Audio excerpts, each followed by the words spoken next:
Hey guys, I am so excited to start us off on our discussion of our March book that we read. And it is called The Rhythm of Us by Chris and Jenny. And I always mess up their last name. You know what's funny?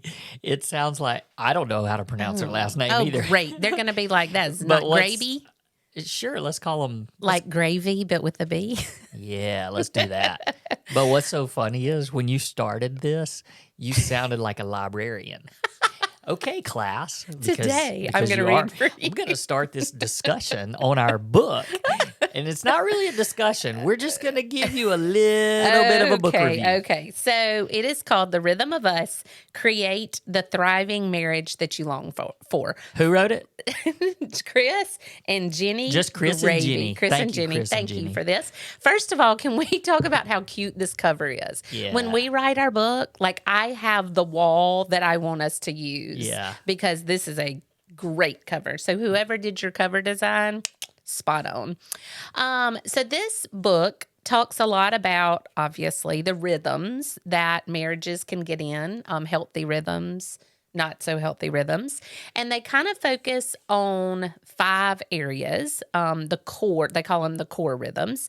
The first one is words matter, the rhythm of speaking life. Team us, the rhythm of serving. Step into the painting, the rhythm of slowing down.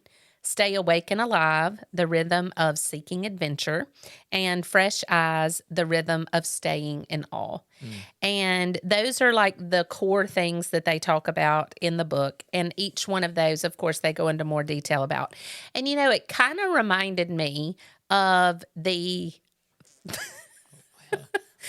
sorry, you're going to be like, maybe not. The 5 love languages? Why would it? A little bit. Why did you start? I don't know. I just thought you might go, no, not at all. But it reminded me a little bit of that, of like Okay. the 5 love languages and how we apply those to No, our I agree. marriage. And they Well, kind because of, they were similar. One Yeah. was serving and words Yeah. of affirmation. that's right, speaking and- life, words of affirmation. But they are also a little bit different too. Yeah. So, Well, and I also like that the last section of the book was actually about creating your own rhythm. So it's like they gave you, hey, these are some really important rhythms for you to consider and to put into practice. But we also want to give you room and some guidance and instruction on how you can create your own rhythms. But, you know, usually when we do, I mean, we would highly recommend this book. It's a very good book with a great cover. But I would also, the one thing, I mean, you know, there were lots of things that kind of stood out to me, but the chapter that you mentioned, the stepping into the painting. And I just thought that was such a cool analogy of like when you see something, like for instance, if you see a sunset, don't just look at it. Like pull off and just admire the beauty.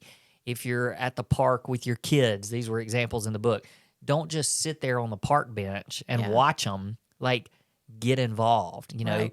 when your kids start playing the music in the kitchen, you know, Dance get to out it. there and dance with That's them. right. You know, and just stepping into the painting and like I think that. For me, it's not so much that I get too busy to do that. It's because I'm too focused. Like I'm so focused on tasks and what's next and, you know, my to-do list. And so it's like I can't be disturbed or distracted. And we just miss so many opportunities to just step into the painting and Right. enjoy, Yeah. you know, life with your spouse and with your family. Yeah. And you know, I love the title, The Rhythm of Us, because we've talked a lot about avoiding ruts in your marriage. And the rhythm gives some freedom. Like it's not the same thing every time, it gives you some freedom to enjoy those moments and do things a little bit differently sometimes. So if I could just say one negative thing about this book, it is that I would never put rhythm in the title because I cannot spell that word. I was like, you have great rhythm. every single time. And I feel like I've been typing the word rhythm a lot recently because Yep. we actually talked about it on our mentoring Yeah. Zoom call recently. And so I feel like I've been typing it and I never spell it right. And so spell check has to jump in. And every time I've thought about it, I'm like, I just wouldn't put that in a title because it is the hardest Do you word to skip the spell. H or Y? I don't Rig? really know what I do. I think I skip the H sometimes, and then sometimes I think I maybe try to put a E in the after the H for rhythm. I don't really know. I'm pretty sure I skip the H more. You're the best speller I know. That's really weird to hear you It's say just that. a trip up word for That's me. right. So, but if that's the only negative thing That's that I can right. say about Chris and Jenny's book, and the fact that we can't pronounce their last name. Correct us if we're wrong. But that's it. So, highly recommend it. Go get your copy and make sure you read this book. Let us know what you think about it. Wanted to get this out to you guys so that we could move on to April's book because this was March, by the way. March's book. Sorry. We failed to mention that. So, a great book, and we are back on task because we're almost done with April's book, and that And I'm one will really be coming enjoying it. out really soon. All right. See y'all next time. Thanks.